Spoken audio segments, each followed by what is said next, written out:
Estamos viendo entonces Romanos 6, hemos leído del versículo 15 al 23 y hay un titulito ahí que dice siervos de la justicia, ¿no? Entonces dice ahí que pues pecaremos porque no estamos bajo la ley sino bajo la gracia en ninguna manera. Entonces nos está hablando de algo que es muy importante acá en esta primera parte y es que estamos en un tiempo, ¿sí? Estamos en un tiempo que es el tiempo de la gracia, pero nos dice ahí por el hecho de estar en la gracia vamos a estar pecando, pues en ninguna manera, ¿no? Eso es lo que dice ahí. Dice el 16, ¿no sabéis que si os sometéis a alguien como esclavos para obedecerle, sois esclavos de aquel a quien obedecéis, sea del pecado para muerte o sea de la obediencia para justicia? Entonces, este versículo nos está haciendo entender que después de que nosotros hemos dejado el pecado, ya no somos esclavos del pecado, ¿cierto? Sino que ahora vamos a ser esclavos de Cristo. Como lo dice ahí, dice, gracias a Dios que aunque erais esclavos del pecado, habéis obedecido de corazón aquella forma de doctrina a la cual fuiste entregado. Y libertados del pecado viniste a ser siervos de la justicia. Entonces por eso era que le colocaban ahí como el título. Pero eso de siervos de la justicia, ¿qué significa? Dice que en el 19 dice, hablo como humano por vuestra humana debilidad, que así como para iniquidad presentaste vuestros miembros para servir a la inmundicia y a la iniquidad, así ahora para santificación presentad vuestros miembros para servir a la justicia. Entonces, cuando estábamos en nuestros pecados, cuando estábamos en la maldad, en las tinieblas, allí no estaba Dios con nosotros, allí no estábamos siendo esclavos del Señor o siervos de la justicia, más bien como lo dice acá, sino estábamos siendo esclavos del pecado. Y la esclavitud del pecado es terrible porque éramos esclavos al mal genio, esclavos a las mentiras, esclavos, ¿sí? En diferentes formas. Las personas son esclavas a muchas cosas, esclavos a la fornicación, a la inmundicia sexual, la gente es esclava de la hechicería, la gente es esclava de la idolatría, ¿sí? Eso es una esclavitud, es una cosa que la persona no puede dejar, se vuelven como adicciones, ¿sí? Y piensan que por tal vez que son pecados que como se van haciendo y haciendo y haciendo, entonces simplemente no hay como una forma de salir de ellos, ¿sí? Entonces eso es el ser esclavos de pecado. Pero entonces nos hace un llamado acá de que cuando nuestros miembros servían para la inmundicia y la iniquidad, ahora sirvan para santificación, para que nosotros presentemos nuestros miembros para servir a la justicia, o sea, nuestro cuerpo, nuestra vida, nuestra mente, todo nuestro ser, lo presentemos delante de Dios para ser santos. Porque el 20 dice, porque cuando eras esclavo del pecado, eras libre acerca de la justicia. Pero ¿qué fruto tenías de aquellas cosas de las cuales ahora os avergonzáis? Claro, nosotros hablamos ahorita del pecado que habíamos cometido y es supremamente vergonzoso el nosotros decir que estuvimos en fornicación, que estuvimos en mentiras, ¿sí? Todo eso como que uno dice, uy no, o sea, qué vergüenza, qué pena de verdad. Claro, pero por qué viene eso? Porque el Espíritu Santo es el que nos puede nosotros convencer de pecado, de justicia y de juicio. Y dice aquí el versículo 21, porque el fin de ellas es muerte. Entonces, cuando nosotros nos damos cuenta del fruto, de todas esas cosas malas que nosotros hicimos, nos damos cuenta que nos trajeron depresión, nos trajeron angustia, nos trajeron tristeza. Después de que uno tiene un mal genio así bien terrible, ¿cómo queda? Queda uno todo como temblando, como, sí, o sea, por dentro uno se siente terrible porque todas esas cosas, el fin de esas cosas es la muerte.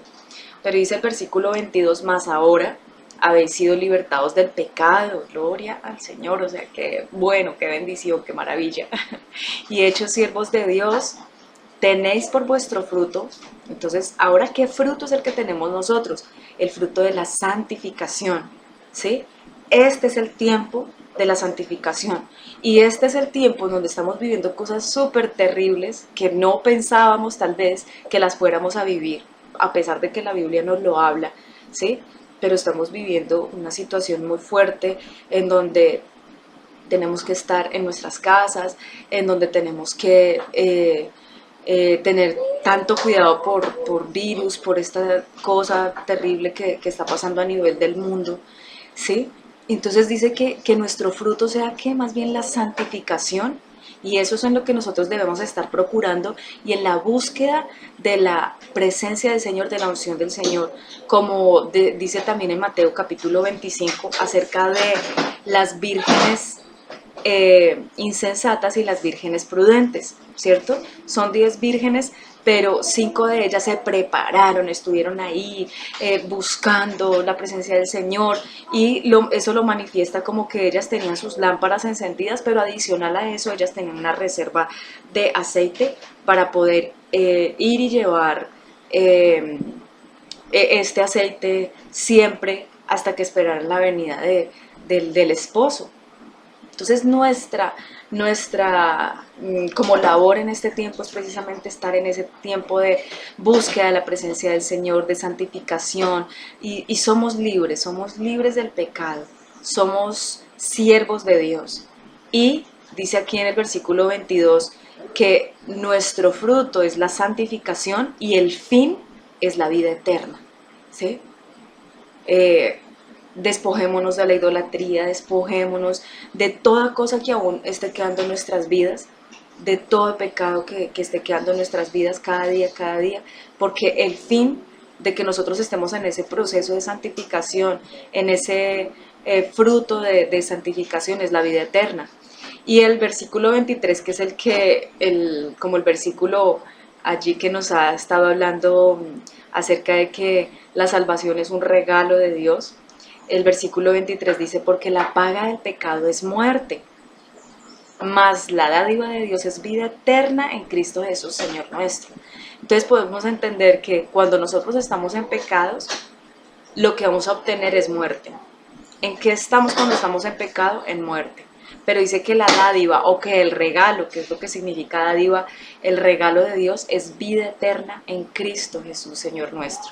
Entonces, todo esto para decir que el Señor es poderoso, que el Señor es misericordioso, que nos ha permitido en este tiempo que lo podamos conocer, que podamos estar cerca de Él, y que nos da esa salvación para que nosotros estemos con el Señor. Dice, quisiera leerte una cosita chiquita por aquí que dice, acerca de ese versículo final, dice que porque la paga del pecado es muerte, mas la dádiva de Dios es vida eterna en Cristo Jesús, Señor nuestro.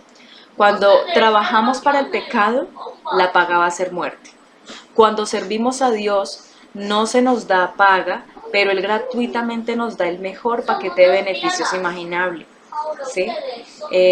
¿Cuáles son los beneficios? Que podamos nosotros estar en una paz que sobrepasa todo entendimiento, que a pesar de que tengamos dificultades o que estemos pasando por un momento difícil en este tiempo, Él nos da paz, Él nos da como esa alegría de vivir, Él nos da la vida eterna, ¿sí?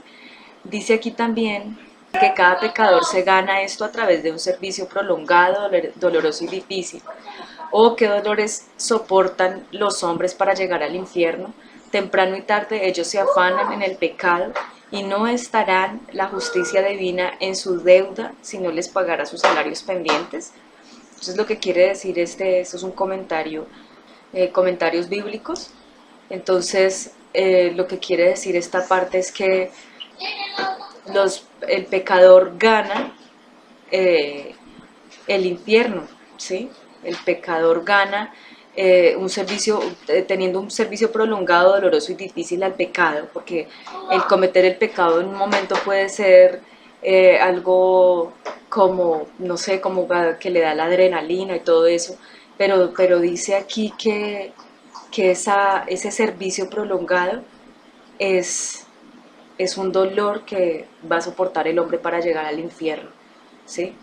Temprano y tarde ellos se afanan en el pecado, y dice ahí también que esa deuda de pecado se va a pagar, o sea, con la justicia de Dios. Y también dice acá al final, dice, contestando la pregunta de Romanos 6:15, Pablo lo pone en claro, como creyentes tenemos un cambio de propietario. El cristiano debe pelear en contra aún del pecado ocasional porque tenemos que trabajar por y bajo nuestro nuevo amo. No es apropiado para nosotros el trabajar para un amo antiguo, entonces no podemos estar en dos cosas, en lo uno o en lo otro, definirnos.